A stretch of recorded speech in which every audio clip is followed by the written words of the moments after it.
Thank you, everyone, for joining us. I'm Marina Hatsopoulos from the Hellenic Innovation Network. The Hellenic Innovation Network, with the support of the Greek Consulate of Boston and MIT Enterprise Forum Greece, was created to build a bridge to the US for Greek technology startups through pitching and networking events. I invite you to register at hellenic.org, and you can learn more about our upcoming events, such as the October event on innovation in agriculture. As an entrepreneur, you're always driving towards something. It could be customers, it could be growth in revenues, it can be profitability, but overriding all of these drives is a push to exit. And just 2 weeks ago, we saw the biggest exit in Greece. InstaShop was acquired by Delivery Hero for $360 million. Exit creates a virtuous cycle where exited entrepreneurs create new startups and invest in other startups. Greece is still in the earliest stages of entrepreneurship, but it's starting to happen, and we're going to hear more about the journey from these entrepreneurs who are speaking to us today. I invite you to send in your questions during the event, and I'd like to introduce to you now Stratos Efthimiou, the Consul General of Greece in Boston, without whose wonderful support, none of this would be possible. Thank you, Stratos. Thank you, Marina, and always glad to be here from the Consulate General of Greece in Boston to support our networking efforts. I'd like to extend a warm welcome to Myrto, Aimilios, Conno, Cosma, and George, and praise each one of them for their exciting success stories in the demanding tech industry. We have here 4 bright examples of tech innovation in the fields of synthetic speech technology, optimization of mobile ad revenue, high performance, low power graphics IP, innovation in robotics. I'm personally thrilled to hear what were your strategic choices about how to win and where to play. How can Greek startups find their position in the international value chain? Last but not least, is exit an end itself? Was there a different alternative from exit during this journey? We have a lot to learn from your successful stories, which show that Greek startups can be globally competitive, finding their position in the international value chain.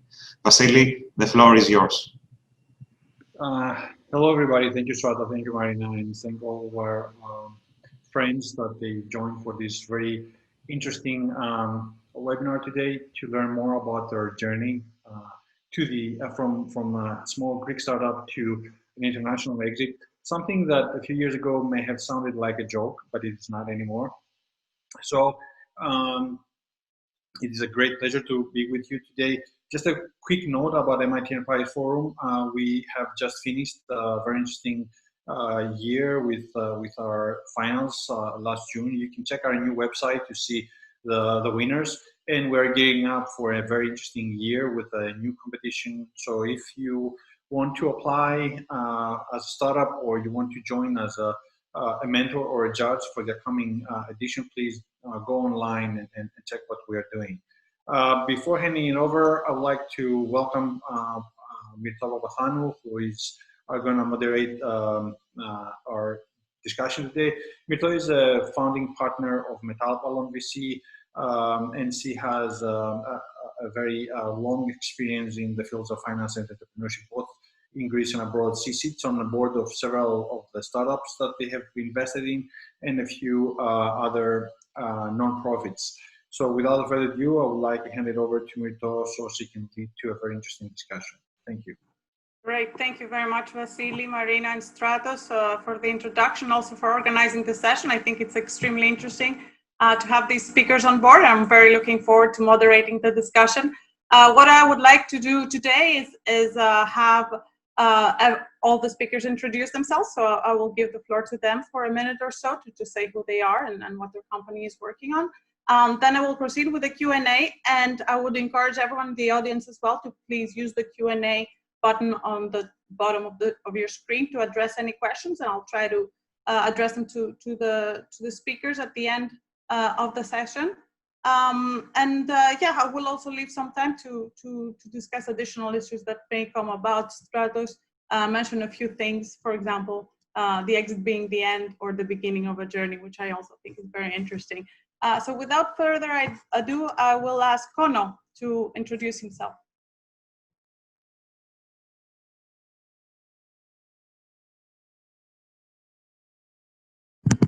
You're on mute, Conno.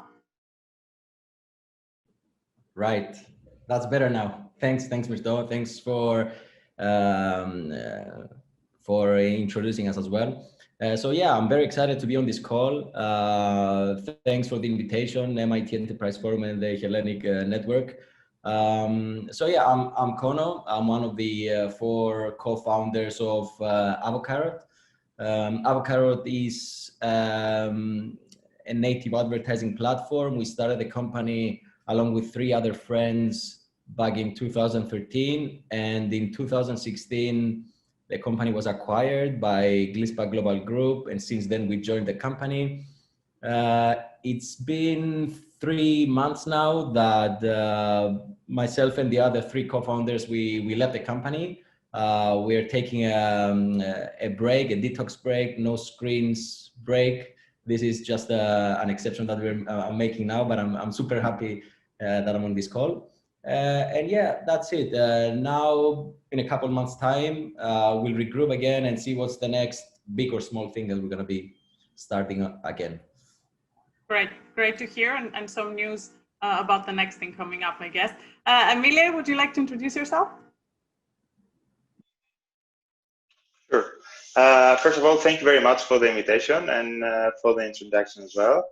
And for the effort that this forum is doing. It's a great opportunity to show to people all this great stuff. I'm Aimilios Chalamandaris. Together with 3 co-founders, we had founded Innoetics in 2007. Officially 2006, but 2007 was the first year of the company. It was a spin-off company from a research center, from the research center Athena and the Institute of Speech and Language Technology. And since 2017, we were acquired by Samsung Group, Samsung Electronics. And since then, now we are a part of Samsung. We are the R&D division of Samsung in Greece. And since then, we are the group that actually powers the text-to-speech technology for the entire group and the ecosystem of devices and services for Samsung. Great.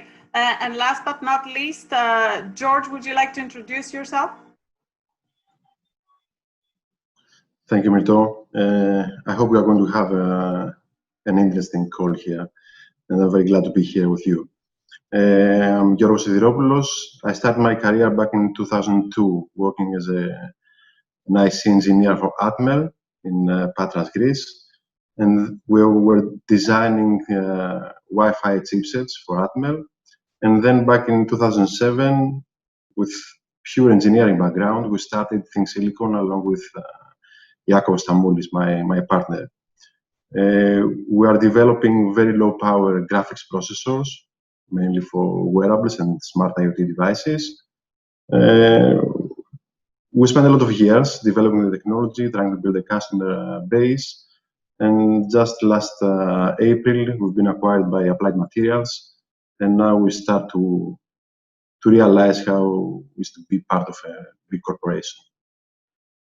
Great. I will follow up on that in just a minute, just to tell the audience that Cosma's Pabouctsidis will also be joining us in a little bit. He's running somewhat late, but he will be with us shortly. So George, I will start with what you just mentioned about your recent exit, because your company is the one that got acquired last from the 3 founders we have here. So what are you working on right now, and how is your reality different to what you were doing working at the beginning of your journey for Greece? We continue working on the same products and technologies, trying to get more customers, increase our customer base and the revenues. So we are doing practically what we were doing before the acquisition, obviously with a bigger budget. So we have the opportunity to grow the business and the team faster. But we have a huge overhead of which comes with the integration to the big corporation. So practically we are working 2 shifts, one the Greek shift and then one the US shift, because we start all the calls at 5 p.m. Greek time when California wakes up. Okay. It sounds challenging, but I understand you're also growing the team at the moment in both Patras and Athens, right? That's correct. We have a very ambitious plan to grow the team in order to support the customers and the new products. Okay, that sounds great. Over to you, Conno, if I may. So what made you start your own business to begin with, and what were your first steps in entrepreneurship, and also what challenges and what hurdles you had to overcome to get to a point where the company was growing and it seemed to be attracting interest? Yeah, sure. So, okay, long question. I'll try to reply to everything. First of all, why did we start? So I've always been wanting to start something with the other three guys. I know them since back in the military when we were 18 years old. We've spent 25 months together. Then we jumped to the same university together. We're doing a lot of projects. We're joining a lot of hackathons for free beer and pizzas. And one of them, we developed an app just for fun.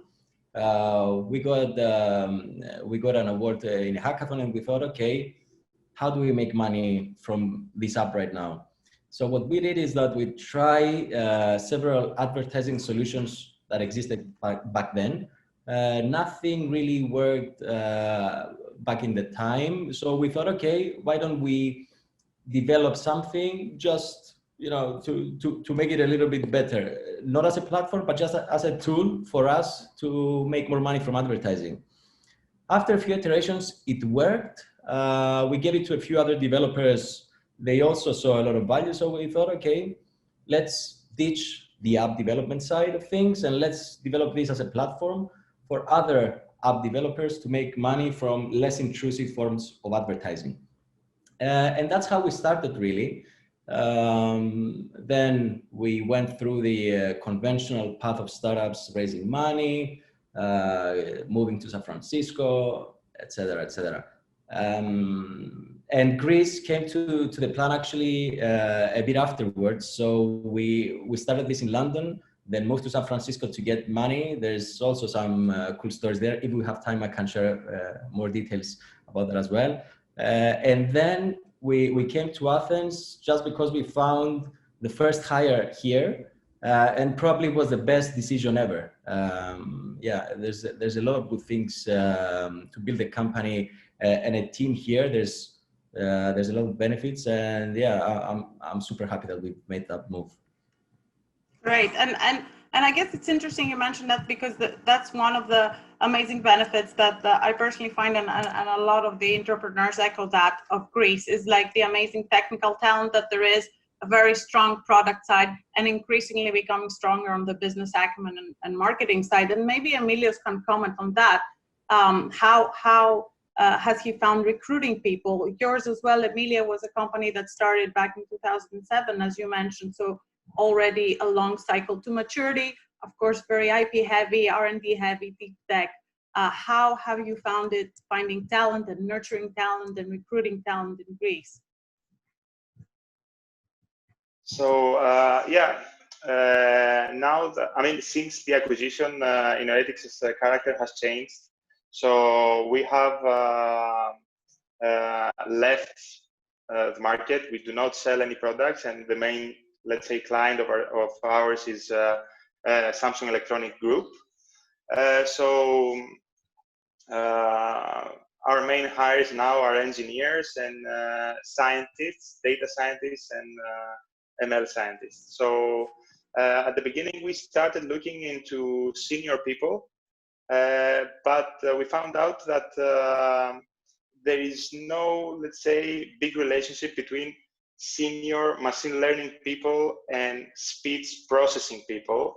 And we saw that if you're an engineer and you are good at one thing, you most probably are going to become good in a different thing. So we decided to start from more junior people. And so what we're looking at now is that we are starting internships with, let's say, people from the university or people who have just graduate from the university.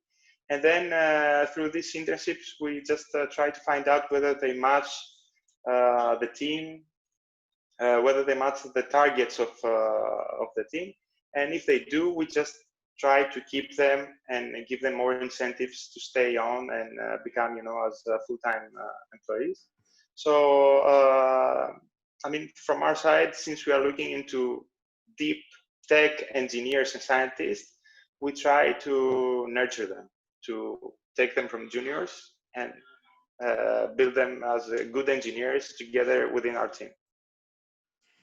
And maybe it's a question both to you, Amelia, and George, if you want to comment. How are you finding people? I mean, over the years of the crisis, of course, there was a big brain drain. There were a lot of people leaving the country, especially on the engineering side, on highly specialized jobs, and everything that had to do with software technology, innovation was kind of gone.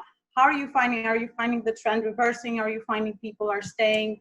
How are you viewing the country in terms of talent at the moment? Maybe Amelia, you can start off, and George can answer too. Sure. From our side, we started initially with specific, let's say, not exhibitions, but conferences that we tried to find a pool of young people who have, let's say, the interest to start something like this, to work as an intern to a good company like ours. So, for example, we started with a TEDx at the university, the Technical University of Athens. Conferences like this, we started to, let's say, advertise our company, advertise the internships. And of course, after we found a few good, let's say, interns, then there is always the word of mouth. So people who want to work to a good environment and people who want to work in this kind of, let's say, endeavors, they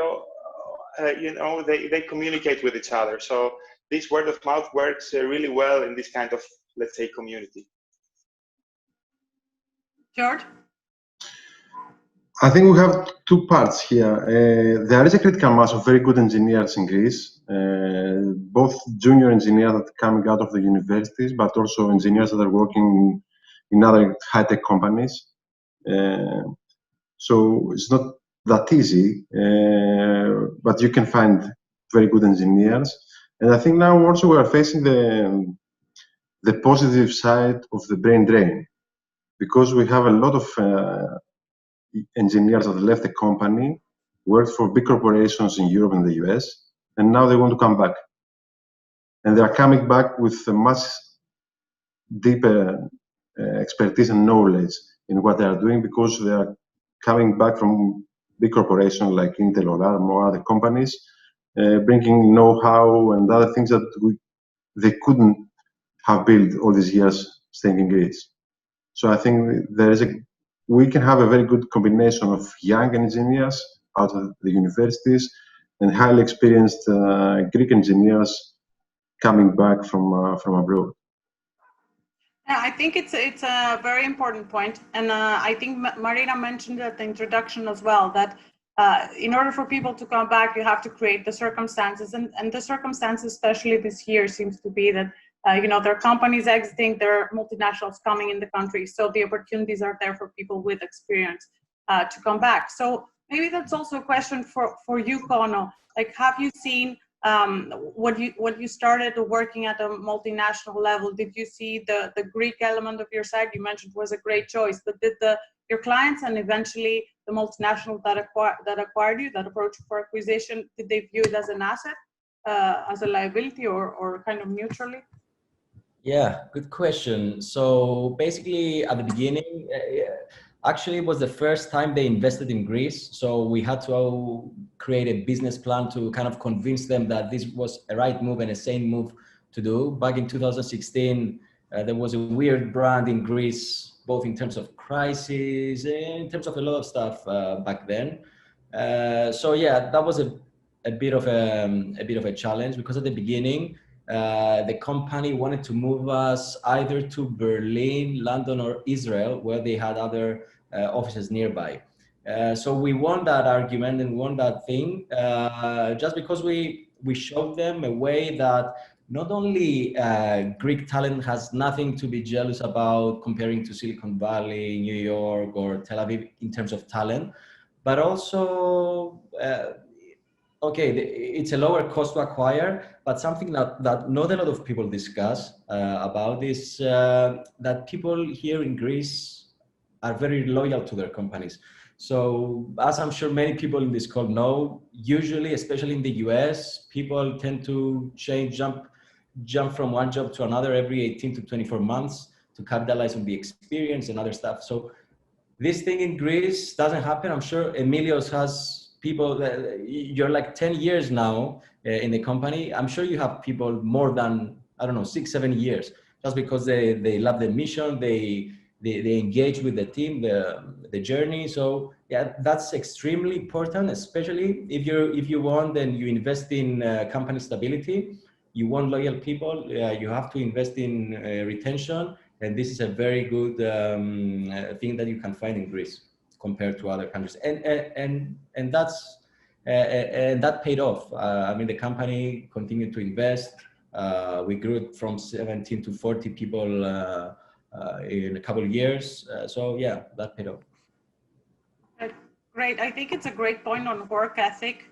Here in general, you mentioned the loyalty of people, and they don't have a big propensity to switch companies, which is a huge problem in the US and other hubs. I think the kind of feeling of ownership here is also very high. So people that are working for companies, especially small ones, have a high degree of ownership. So I guess that's a positive side from Greece. Were there hurdles that you had to overcome with the multinationals coming in? As you said, I think for all of them, it was their first investment in Greece. Were there hurdles that you had to overcome in both the process and kind of getting them to say? Conno mentioned they had to win the argument. Emilia, what was your experience? Our experience was quite, like a dream come true, to be honest. And most probably it could be, like an exception to the rule. But we had a few hurdles, but not, let's say, between ourselves, and Samsung, or in the relationship between, the two parties. There were a few hurdles back then during the acquisition, like so much bureaucracy, which I hope that now has been minimized. But back then, I remember that it took us something like a few weeks' time to finish, some typical, let's say, contracts and things, with the notary and so on. But aside from the bureaucracy, I think the rest worked really well. And to be honest, we had also to guide, let's say, the other party along all these hurdles, and together, with the lawyers, our lawyers and Samsung lawyers, we had to overcome, all these kind of things. Aside from this, we didn't have to negotiate a lot, about whether to stay in Greece or, let's say, the next steps, of the acquisition. I think we pretty much, like clicked to each other very well. And the flow, of the deal with us was quite easy to do it. Yeah. Great. And as we talk about the recent acquisitions and exits, I mean, since 2007, we've seen a few companies exiting. This year alone, the last 4 months, we've seen 4 acquisitions. Think Silicon, of course, and Applied Materials, Automotive, and Microsoft. InstaShop being acquired by Delivery Hero, and the investment in Scrooge, the e-commerce side.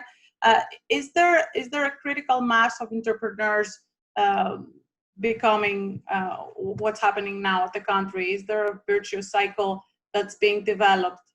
Is that what you're seeing? Maybe it's a question to George. This needs to be proven, Myrto. Yes, we have some signs that something is changing, but it's up to us to prove that we are going to monetize our experience in order to move the whole ecosystem one step forward. How does that practically happen, in your opinion? So how you have the acquisitions, and maybe again, like for a lot of companies, this is not the end. It's actually the continuation under a different hat, right? And different circumstances. How do you see that coming back to the whole, like sending the elevator down and kind of feeding the new startups, the new innovations, and kind of the new entrepreneurs? Are you asking me? Yes, I'm asking. I think I'm too young in, in the corporate environment to go from now on to the next step. For us, the big bet now is how to accomplish to meet our targets, because we have some very high targets for the next years, both in the business side and in the team growing side, which is even a bigger bet compared to the acquisition, because it's very good that we managed to sell the company, but at the end of the day, in a long term, what counts is how many engineering positions we can have in Greece from big multinational companies, and they will help the ecosystem and the other startups that we or others are going to create in the future. So we need a critical mass of big corporations to be based in Greece, for several reasons, for business reasons, for talent building reasons. There's a number of reasons that we need the whole ecosystem. So we sold the company, but now we have an even bigger bet to grow the company to a substantial number during the next 3 to 4 years. Yeah, great, agreed. And there's actually a relevant question from Andreas in the audience, which maybe we can take now, and I'll address it to Aimilios. Also welcoming Cosmas on the panel. Thank you for joining us. It's a pleasure to have you here. And the question is, Emilia, is like with regards to kind of remuneration and the cost of engineering and salaries, of course, do the lower salaries, probably lower increase, hinder the reverse of the brain drain and kind of attracting talented people back, in your experience? Well, this is, the cost of living in Greece and the remuneration levels is an incentive for both parties, let's say the employees and the companies. So, for example, people would say that Innoetics managed to stay in Athens and build an R&D division in Athens and so on. But aside from all the benefits for the team and for Samsung that is building a critical mass of engineers and scientists in Athens, is also it has to do with the actual cost of the company for all these engineers. So, for example, engineers like the ones who exist in our team would cost 3 or 4 times the amount in the Silicon Valley. But then again, these costs would not be that, let's say, beneficial to the people in the Bay Area. So it's still for Greece, this level of salaries is, let's say, attractive to big companies. But I think still is a big incentive for both parts, both employees and companies to come here and grow, the base. Great. I think that covers a lot of it. Like, I would like to ask Conno, actually, because he's one of the entrepreneurs that is, I guess, just ended their path at the corporate side. So you built a company, you sold it, you spent time on the multinational, and then I'm assuming you're starting again. Can you tell us how you intend to be active in Greece, and can you tell us a few things about how you seen today's ecosystem differ from when you started the company and even when you exited? Yeah, sure. So there's a big difference, to be honest. There's more maturity, of course, in the startup ecosystem in terms of understanding and talent and the acumen around it. Now in terms of the big corporate life, at least for us, the tasks were different at the beginning. When you do your own thing, you start your own thing and you grow it. It's all about product, tech, hustling, marketing, hiring, growing the team. Whereas at least in our case, in the big corporation, there's other stuff as well. There's hierarchy, there's stuff that matters internally between teams, between different offices, politics management. There's all these other stuff. It's a good learning. Over the last 4 years, we've learned a lot. But yeah, I look so much forward to jumping in again to start the next thing. Now, in terms of if I'm doing it in Greece, the answer is a big yes, primarily because of the great team that someone can build here. There's a lot of great people, there's a lot of talent, good talent. And as Aimilios said, it's both low cost and it's also a lifestyle arbitrage, I like to call it here. The money that someone makes here compared to the cost and the benefits that you get because of the weather, because of the nice stuff that Greece can give you, and being in the middle of Europe, I think there's a lot of good stuff that at least in my mind makes sense. The single most important thing though is the team. I love building the team here, and I will do it again anytime. Great. I'll jump over to Cosma. Cosma, if you want to quickly introduce yourself, tell us a bit about you as a person, then also your company. I know it's also the kind of high IP deep tech side, so would love to hear that, and then some of your views on how things are now in Greece with regards to technology companies. Okay, thank you. Okay, I'm unmuted, it's good. Okay, so yeah, I'm Cosma Pabouctsidis. As you can see, I have a Greek name, but actually I was born and raised in Switzerland. I moved to the USA when I was 23 because at the time this was the Silicon Valley, and I was going to go make millions. I actually landed in the Silicon Desert in Arizona, close enough. But I did a career mostly in semiconductors. So I was working for Motorola Semiconductor. After a few years, I quit because I saw I could not make it into millions by being an employee. So I said that let's start the US branch of a Swiss startup. And I did that for a number of years. It was successful. But again, at the end of the day, the Swiss company was not all that strong. So there was a limit to that. So I went back to the semiconductor industry. And in around 2002, I started a company called Roboteq. Roboteq makes essentially motor controls for the mobile robot industry. So this was a side project for many years. So if you're asking how do you fund a startup, well, one way is to actually have a job during the day that pays your bills, and another one that basically has a chance to fulfill your dreams. So I would still encourage that as an approach. It's not the fastest track because, of course, you can only do the other thing part-time and you can only put so much money into your venture. But at the end of the day, that was a pretty successful enterprise. So in 2005, I moved back to Europe. I moved to Switzerland. I actually stayed with a dual job until 2013. So again, a long time to be into this startup phase, but it was pretty successful after that. It grew. And one thing that was interesting in 2015, as I was looking for more help, and I said, hey, let's look at Greece.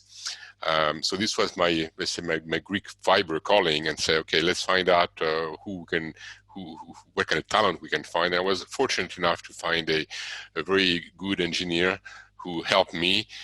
And for a long time was just him and I doing the R&D, and we had a team doing the production in America. A breakthrough kind of happened in 2018. And that's when I was able to convince my partner that instead of buying or recruiting people in America that were expensive and not always the value for the money, to invest in Greece. And by the way, if you remember, that was also the time where Tesla had opened an R&D office. So one thing, the other, we decided to open an office in Athens. running the movie fast forward, we got acquired by a big Japanese company called Nidec. So this is not known, but they are very big, $15 billion company, 100,000 people, multinational, and they make electric motors. So anyway, it was a very successful sale, not just for me, because again, I did okay, obviously, but I was really looking for a buyer that would buy into the idea of investing in Greece. And Greece turned out to be a major element into the sales pitch, the reason why they bought into the company. When they bought it, they also immediately turned on the money faucet, and we went from essentially 4 people to 15 today. And the reason we're not more is because we had the coronavirus that kind of put a break into the growth. But anyway, so this was a very happy marriage. And I would say that is the buyer, this Japanese company, is extremely happy with the purchase and what we're able to bring with that Greece office. Essentially, what we found is things that we know, but they did not know, because obviously Greece is not, well, I should say obviously, but yeah, I would say obviously, it's not the automatic place that you would think as a place to put investment for high tech. Again, wrong perception, but this was the case. What we found is that we extremely talented people. As we know, there's a lot of emphasis put in education, both by the state and the parents that often bleed themselves to send their kids to school. And the result is that we have had just a terrific talent pool to pick fantastic talent for. So we're able to grow the team, not only fast, because anybody can grow fast, but fast with quality. Go ahead. No, I think it's an amazing insight with the, like the speed and also kind of like the value for money engineering that you're getting. So very, very talented people growing right. there. And I guess it also leads me to the next question, which is for all of you doing high-tech companies, which is there an opportunity for Greece, in addition to the specific cases, to develop as a hub for sectors? So, for example, Aimilios with text-to-speech, or the semiconductors with both Cosma and George are active on. And what are the missing ingredients? And maybe I'll address the question to George, because I haven't spoken in a while. So what is missing for Greece to become, let's say, a hub in specific sectors? And is the semis that you're active in one of them? Yes, I can speak only for my sector.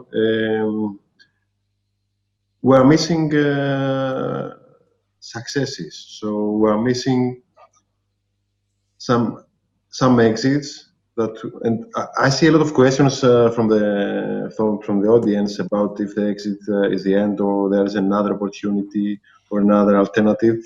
I think the main question there was if we can keep the company in Greece and grow the company and make an IPO or do other things. We need to build a lot of things in order to reach this level. So we need to have more exits. We need to have more multinational companies based in Greece. We need to increase the critical mass of the engineering team here in Greece. And then we can talk about different things. So currently in Greece, we are something like, I don't know, 300-400 engineers in the semiconductor industry, even more. We need to grow that. In order to grow that, we need more investments. We need more multinational companies to invest in Greece and grow this business. And then we can start discussing about a pure Greek company that could grow with the terms and not in the Greek environment. So we need to focus abroad, as all these startups are doing, and build a Greek company that maybe will be very big and sell worldwide. Maybe I'm not it's that specific, but we need to do a lot of steps in order to create a hub in Greece. So I think we've made some first steps. We have a critical mass, but we need much more work and effort from years in order to create a hub.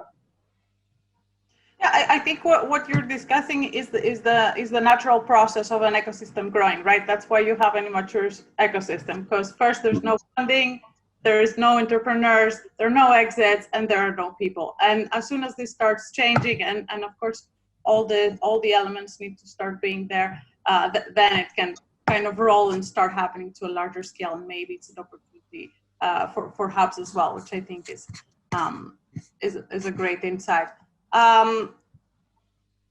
Then I guess in terms of what we're discussing about Greece, and I'll address some of the questions from the audience as well. I want to ask you all, and I'll start with Conno, kind of looking back at your entrepreneurial journey, is there anything you would do differently? And do you have any advice for people starting out now, either in Greece or considering Greece as a hub and R&D center?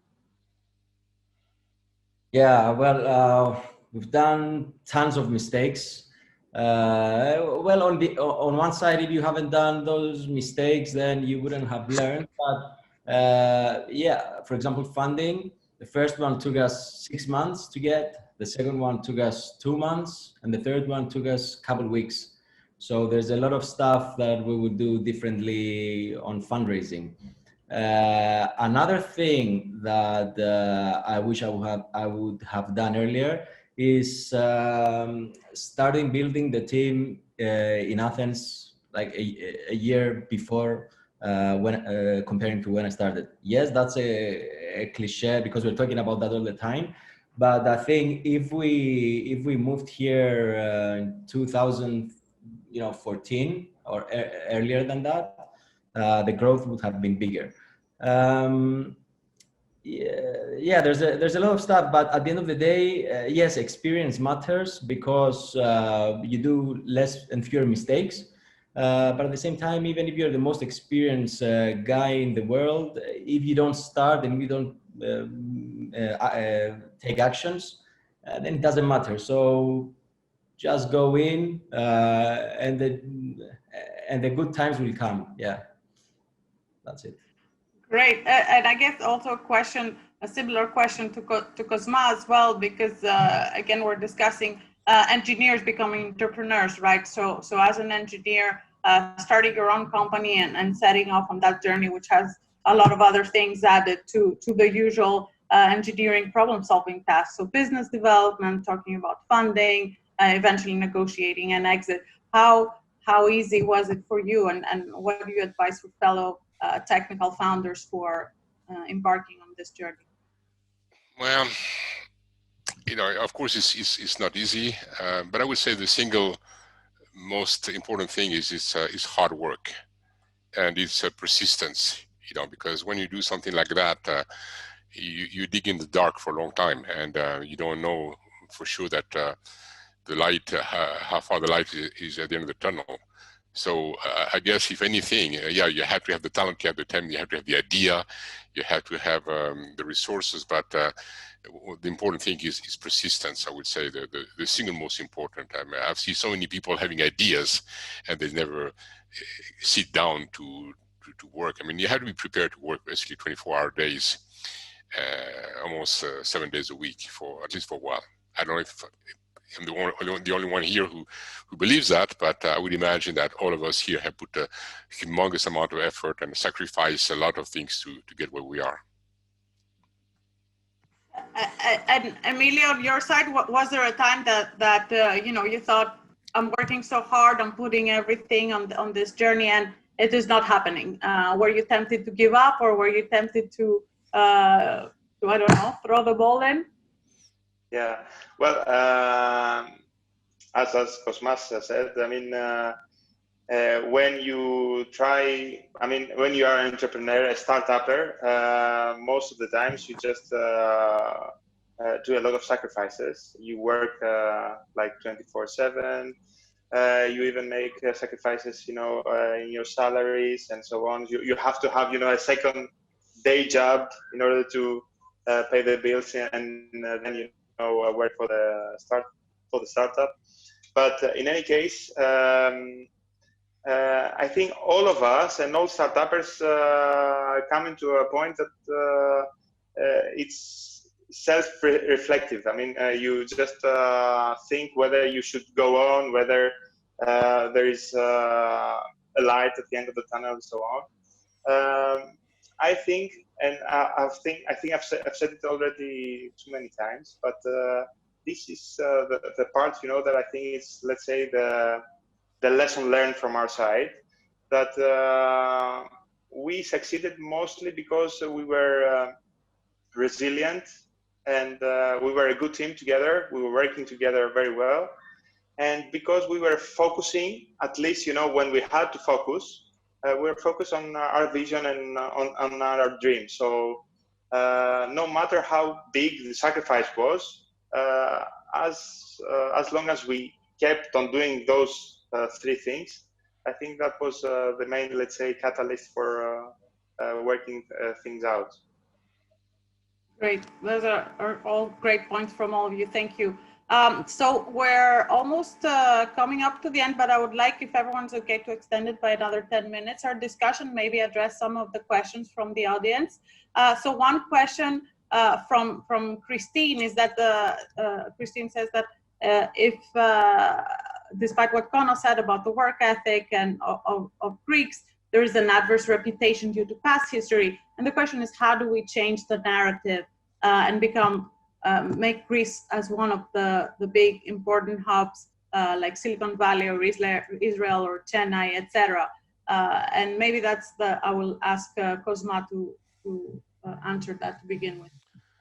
Yeah, I don't think we have to change anything. I think we have it. The work ethics that we found from our people is first class, no question about it. It's just a well-kept secret.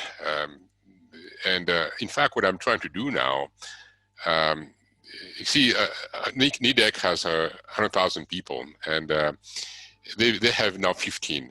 But could they have 100? Could they have 500? Could they have 1,000? Would it make a dent? Of course not. So the question now: how do I convince Nidec to put 1,000 people here? I mean, if it's good value to put 20, it's even better value to put 2,000, right? So how do I do that? And the only way I can do that by example, is to do a good job and have that stuff known. Now, the other thing I've been trying to do is to get the politicians involved. I've been establishing some reports with the Department of, I think it's Interior, the Commerce, Foreign Ministry. So there's a program called Develop Greece, or I forgot the name. And I've been trying to say, hey, why don't you guys meet the Nidec people? Why don't your politician meet the Nidec management? And let me arrange that for you. And anyway, this is what we kind of got going, and unfortunately the coronavirus put a dent on our plans, but I would say that we have a terrific story, and we have to show by example. And I think, I need to show to my partners, to my owners, what we can do, and but we have to also publicize all those success stories. I think there are more and more of them. I think the word has to go out. The thing is that there's no obstacle. Many years ago, if you had to have a hub in Greece, it was difficult. But now with the internet, who knows or even cares where you are? If you have a good connection, then put it actually where it's nice to live. And I think Greece is a fantastic place for that. Let it be known. Great. And George, I guess do you have some insight on that? Like you're just trying to build the team now, and I guess also internally with Applied Materials discussing how big the team will be, etc. Is there something that you see that can change the narrative both internally towards the company and kind of to the outside world? So, other big multinationals considering Greece. Yes, we are facing this challenge now. And for example, now we're closing our first 4 hires, and 3 are coming from abroad.